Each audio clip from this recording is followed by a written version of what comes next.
Sarah was 29, but she could still feel the weight of 2 crumpled dollar bills in her palm that Christmas morning. She stood quietly in the hallway as her younger sister, Jenna, screamed with joy while unwrapping the keys to a brand new Rolls-Royce sitting in the driveway. Their parents hugged Jenna like she was the sun itself. Sarah looked down at the $2 they handed her and felt a quiet, sharp ache settle in her chest. That night, at exactly 2 in the morning, she packed a single duffel bag, stepped into the freezing air, and walked away for good. Growing up in their New Haven home always felt like living in 2 separate worlds. Their father, Andrew, worked as a well-paid corporate manager. Their mother, Diane, spent her days attending luncheons and charity meetings with women from the country club. To everyone outside, they were the perfect family. But behind closed doors, Sarah learned early that love in that house had a favorite.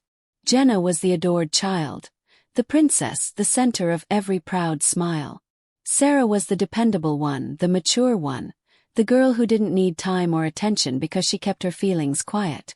By the time Sarah turned 16, the favoritism was impossible to ignore. Jenna received a brand new BMW convertible for her birthday, and the neighborhood gathered outside to watch Andrew hand her the keys. 6 months later, on Sarah's own birthday, she received a worn-out Honda with over 120,000 miles on it. "This will teach you responsibility," Andrew said. Diane added, "Be grateful, sweetheart. It's still a gift." Sarah forced a smile while Jenna twirled her new car keys in the driveway. That night, Sarah lay awake asking herself softly, "What did I do wrong to be treated like this?" College widened the distance even more. Sarah worked 3 jobs: morning shifts at a bakery, afternoon desk work at the library, and late-night weekend shifts at a diner. She studied between customers, slept very little, and pushed herself to exhaustion. Meanwhile, Jenna filled her social media with luxury vacations, shopping trips, and sorority parties. Their parents paid for everything she wanted. When Sarah asked once for help buying textbooks, Diane sighed heavily. "We're stretched thin with your tuition already." She gave Sarah $200 and waited for a thank you. Sarah said thank you. She always did. That last Christmas came with tension Sarah couldn't explain. Diane whispered constantly about Jenna's big surprise, lowering her voice every time Sarah entered the room. Andrew stayed locked in his office signing papers she wasn't allowed to see. On Christmas Eve, while helping wrap gifts, Sarah found Diane's shopping list. The first line read, "Jenna, budget, unlimited." The second line read, "Sarah, cash, minimal." She stared at those words until they blurred. She folded the list gently, placed it back where she found it, walked to her room, and felt something inside her finally grow cold and very still. Christmas morning arrived with forced cheer. Sarah walked downstairs slowly, bracing herself. The living room looked like a magazine cover: 12-foot tree, sparkling ornaments, and piles of gifts split into 2 obvious sections. On one side, a mountain of boxes wrapped in gold paper with Jenna's name written in bold letters. On the other side, 3 small boxes with Sarah's name written in her mother's handwriting. Andrew held a glass of bourbon even though it was barely 7. Diane stood ready with her phone to record. Jenna bounced excitedly in matching designer pajamas, already glowing with anticipation. "Sarah, finally," Andrew said. "Come sit." Sarah sat in the same chair she always used, the one with the broken spring that poked her back. No one suggested Jenna wait to open her gifts. It was understood. It had always been understood. Andrew stood straight like he was about to give a formal speech. "Jenna, sweetheart," he began, "your mother and I are so proud of you. You've grown into such a remarkable young woman." Diane lifted her phone, capturing every second. Jenna wiped imaginary tears and whispered, "Thank you, Daddy. Perfectly performing for the camera." "Come outside with us, princess," Andrew said. They all followed him to the front door. When he swung it open, the morning sun reflected off a brand new Rolls-Royce Cullinan, pristine white with chrome accents and a massive red bow tied across the hood. The neighbors stepped outside in their robes to watch. Dan gasped. Jenna screamed and ran toward the car like she had won the lottery. "Oh my God! Oh my God!" she shouted. She climbed inside, touching every button, recording every angle for her followers. Andrew proudly announced the price. $350,000. Sarah stood at the doorway watching the scene like a stranger watching someone else's family. Diane cried tears of joy. Andrew puffed out his chest. Jenna went live on Instagram, bragging about the features. Custom leather seats, heated steering wheel, premium sound system. Someone online asked, "Is your sister getting a car too?" Sarah heard Andrew laugh loudly. "She already has a car. That old Honda still runs fine." The neighbors laughed with him. Sarah's face burned, but she kept her expression neutral. She had learned long ago that showing pain in this house only made things worse. When everyone finally went back inside, the room felt painfully warm. Jenna kept rambling about road trips and which friends she would take for a drive first. Diane handed Sarah a small Christmas card. "We didn't forget you, sweetheart," she said. Inside the card were 2 crisp $1 bills and a message in elegant cursive. "For your coffee fund. Use responsibly." Andrew chuckled. "You're an adult now, Sarah. Time to be independent." Diane nodded proudly. Jenna smirked over her coffee mug. Sarah folded the $2 carefully, slipped them into her pocket, and said softly, "Thank you." Sarah excused herself to the bathroom, locked the door, and stared at her reflection in the mirror. Her eyes looked tired, older than 21. She whispered, "Why am I still trying?" But the mirror gave her no answer. She returned to her room and sat on her bed with the $2 in her palm. They felt heavier than they should, like the final proof she had spent years denying. She realized nothing she did would ever change her parents' hearts. They needed Clara to shine, which meant someone else had to be dim. Sarah finally understood it would always be her. The rest of Christmas Day moved like a slow blur. Clara's friends visited to admire the car. They squealed, took pictures, and asked questions about the features. Andrew showed it off proudly, and Diane bragged about how long they had planned the surprise. Sarah cleaned wrapping paper, washed dishes, and served drinks. She played the same invisible role she had played her whole life. No one asked what she received. No one asked how she felt. No one even noticed her slipping away to refill the coffee pot. She was a background character in a story that wasn't hers. By 10 that night the house was quiet. Clara left for a drive with her friends, and her parents went upstairs early. Sarah sat alone in the living room staring at the soft glow of the Christmas tree lights. The $2 lay on the coffee table. She picked them up slowly. For the first time, the pain didn't make her cry. It made her think. Really think. She realized she didn't have to stay. She didn't have to keep proving herself to people who never intended to see her. She could choose herself for once. She could leave. At midnight, Sarah opened her laptop and began searching for bus routes. Long-distance trips. One-way tickets. She didn't know exactly where she wanted to go, only that it needed to be far from Connecticut.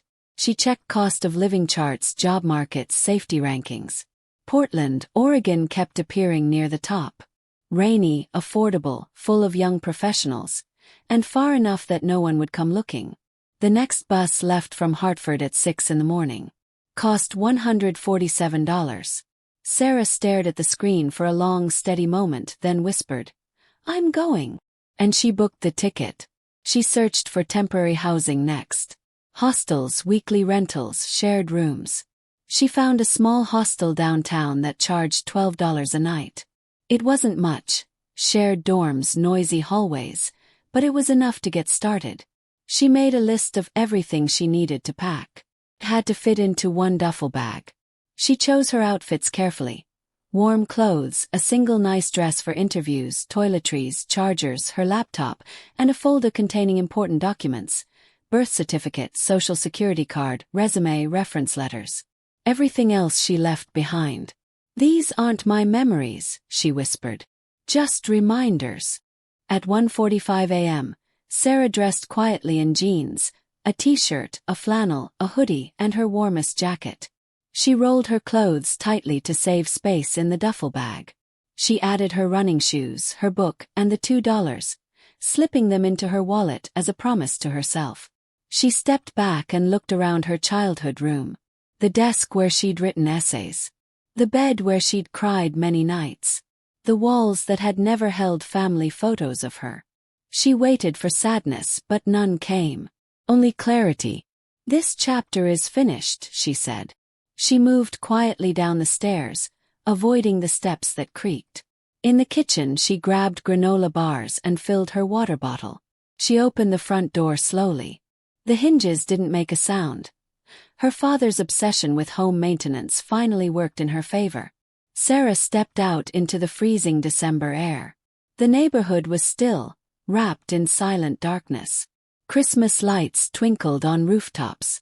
Everything looked peaceful from the outside, as if her house held warmth instead of wounds. She looked back one last time and whispered, "You had your chance." Then she started walking. The bus station was 3 miles away. Sarah could have called a cab, but she wanted to feel every step, each one pulling her farther from the life that hurt her. Her breath rose in white clouds as she walked, the cold biting her fingers through thin gloves. She felt strangely calm, not running, not panicking, just moving forward. When she reached the station, she bought her ticket from the machine, sat down in the waiting area, and rested her bag between her feet. The digital clock above the counter glowed a soft blue. 5:52 a.m. Almost time to board. The Greyhound trip took 3 long days. She slept sitting upright, her bag clutched to her chest. She watched the country blur past. Small towns, snowy fields, endless highways. She ate vending machine snacks and drank bitter coffee from rest stops. She didn't think about her parents. She didn't imagine them discovering her empty room. She didn't picture Jenna showing off the Rolls-Royce again. She let her old life fall behind her mile by mile. In those 3 days, she felt herself becoming someone new. Someone lighter, someone braver, someone she could learn to respect. Portland welcomed her with relentless rain. Cold, steady, soaking rain that seeped through her jacket in minutes. She walked to the hostel with her duffel bag dragging at her shoulder. The building smelled like damp carpet and instant noodles, but it was warm. Her bunk bed was in a room with 7 strangers. Backpackers, runaways, people starting over. No one asked questions. No one judged. Sarah slept almost an entire day. When she woke up, she felt hungry, scared, and alone, but also strangely free. She whispered to herself, "Okay. Day 1. And just like that, her new life began. The next morning, Sarah walked through downtown Portland, applying everywhere she could. Coffee shops, retail stores, restaurants, temp agencies. Any place with a help wanted sign. She printed several copies of her resume at the public library and carried them in a folder. Most managers were polite but uninterested. A few took her resume with a half smile. One woman at a bakery said, "We might call you," in a tone that meant they wouldn't. Still, Sarah kept going. She refused to let fear drive her back to Connecticut. She told herself, "Someone will say yes. Someone always does." On her 5th day in Portland, a small cafe called the Morning Cup finally hired her. The owner, a woman named Ruth, glanced at Sarah's resume and said, "You know how to make coffee?" "I can learn," Sarah replied. Ruth nodded. "Good enough. Start tomorrow at 6. The pay was $9 an hour plus tips. Not much, but it was something. Sarah walked out of the cafe with her first real smile since leaving home. That evening, she bought herself a bowl of hot soup from a food cart and whispered, "You did it. You're starting." Sarah picked up a second job through a temp agency, weekend data entry at a law firm for $10 an hour. 8-hour shifts on Saturday and Sunday. It was boring, quiet work, but it paid. Between both jobs, she was working more than 60 hours a week. She ate cheap meals, ramen, peanut butter sandwiches, apples on sale. She rarely slept more than 5 hours a night. But every time she felt exhausted, she whispered, "Better than going back." And that thought alone kept her moving through the long, cold weeks of winter. 2 weeks later, Sarah found a tiny studio apartment in a rough part of southeast Portland.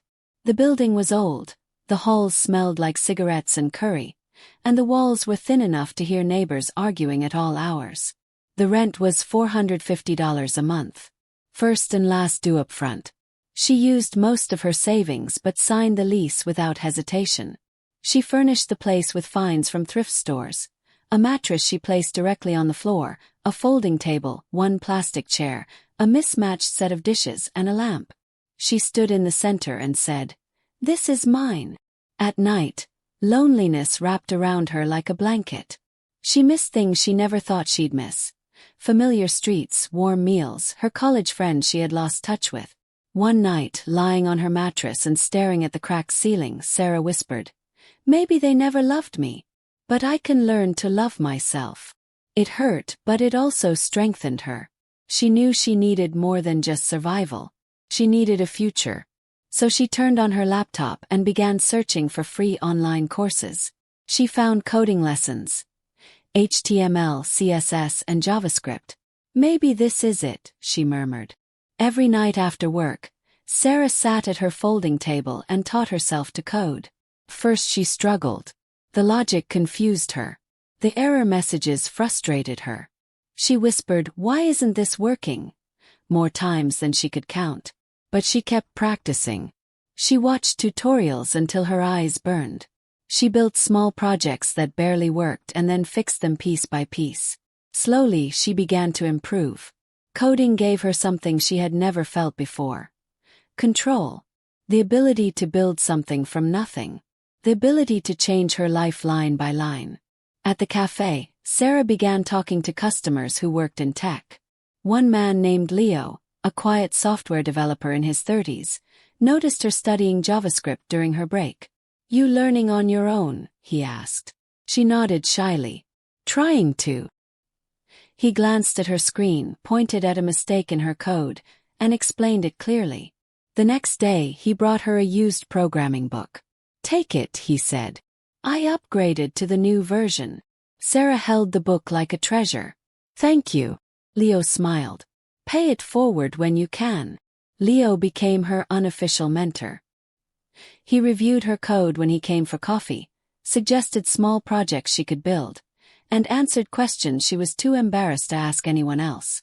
He never asked about her past. He never questioned why she was studying so hard. He just helped. For the first time in years, Sarah felt seen, not as the responsible one, not as the overlooked daughter, but as someone capable, someone learning, someone becoming.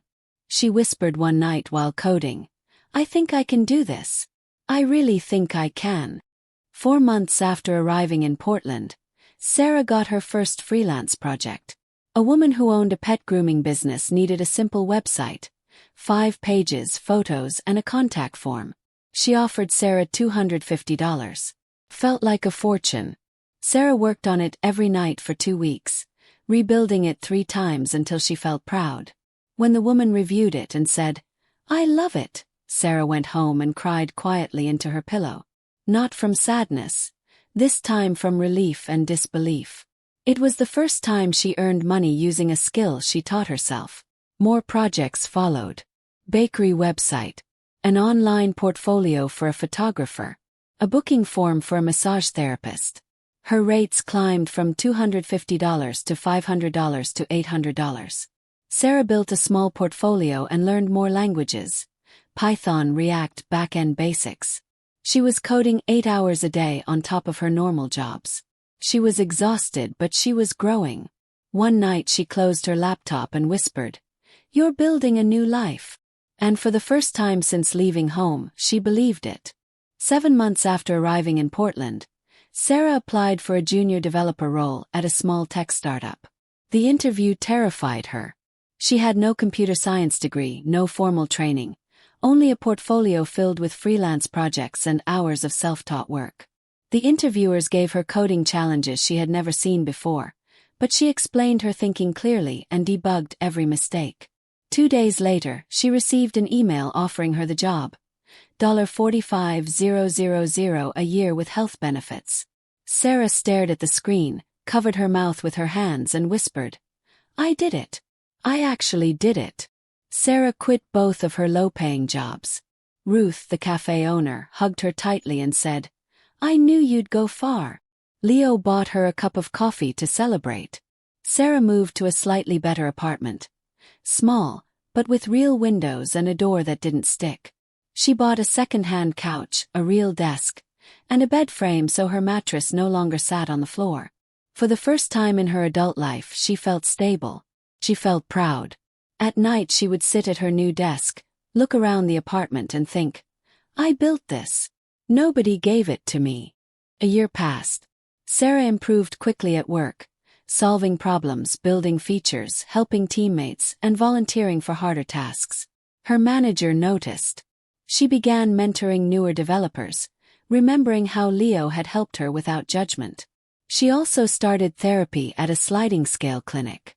Her therapist, Dr. Ellis, helped her unpack years of pain, being overlooked, ignored, undervalued. Sarah cried for the girl who had begged for attention that never came. She learned about boundaries, healing, and choosing the people who deserved space in her life. Therapy felt like slowly exhaling after years of holding her breath. By her second year in Portland, Sarah was promoted to mid-level developer. Her salary rose to $68,000. She decorated her apartment with framed photos, potted plants, and books she finally had time to read. She made friends, real friends who liked her for who she was, not for what she could provide. She joined a weekend hiking group and a small photography club. She even went on a few dates, learning gently that healthy people didn't expect her to shrink herself to be loved. She realized she had built a life filled with peace, something she never experienced back home. Her third year brought the biggest surprise. A recruitment agency reached out about a senior developer position at a large tech company in Portland. Sarah doubted she was qualified, but she applied anyway. The interview process lasted weeks. Coding challenges, system design meetings, culture fit evaluations. She walked out of each round convinced she had failed. Then the offer came, $115,000 plus stock options. Sarah sat in silence for several minutes before whispering, "This is real. This is me." She thought about the girl who left home with $2 and felt something warm bloom in her chest. She moved into a beautiful new condo overlooking the city, a place filled with sunlight, hardwood floors, and space to breathe. Sarah framed the two $1 bills and hung them in her office above her desk. Not as a wound, but as a reminder. A reminder of the moment she chose herself. She kept growing at work, leading projects, speaking at meetups, mentoring others, writing articles about resilience, and showing young developers that being self-taught was something powerful. People in the tech community began recognizing her. She was no longer invisible. She was seen, valued, respected. And then life surprised her again. At a local tech event, she met Daniel, an architect who designed sustainable buildings. He was soft-spoken, thoughtful, and understood what it meant to grow up feeling unseen. Their first conversation lasted hours. They talked about books, travel, and the strange journey of rebuilding yourself from nothing. Over months they grew close, slowly, gently. Eventually, Daniel moved to Portland, and they built a life together rooted in respect, patience, and kindness. For the first time, Sarah felt safe loving someone. Safe being loved, too. 5 years after leaving Connecticut, Sarah became the director of engineering at her company, managing a team of developers, leading major projects, and earning a salary that once felt impossible. She also created a scholarship fund in her own name for students from difficult families who needed a lifeline. Every year she paid full tuition, housing, and living expenses for several students who reminded her of herself. She mentored them personally, telling each one, "Your past is not your ceiling. You get to choose your future." She never responded to her parents' emails or messages. She never answered the LinkedIn requests. She never allowed them to invade the life she built. The girl who once begged for their approval no longer existed. Sarah healed in her own way. She learned that forgiveness wasn't necessary for peace. Distance was. Her therapist once asked if she ever missed them. Sarah thought carefully and said, "I miss the idea of a family. Not the one I had." She realized she had created her own family. Friends, mentors, Daniel. People who chose her freely, not out of obligation. On a quiet evening, Sitting in her warm home with Daniel cooking in the kitchen and her framed $2 glowing softly under a lamp, Sarah smiled for the first time that day. She touched the glass gently and whispered, "Thank you." Not to her parents, not to the people who failed her, but to herself. To the girl who walked into the cold at 2 in the morning with one bag and $2 and refused to stay where she wasn't valued. Sarah had built a life full of love, peace, and purpose. A life she chose. A life she deserved. The story of the overlooked daughter had ended, and the story of the woman who saved herself had begun.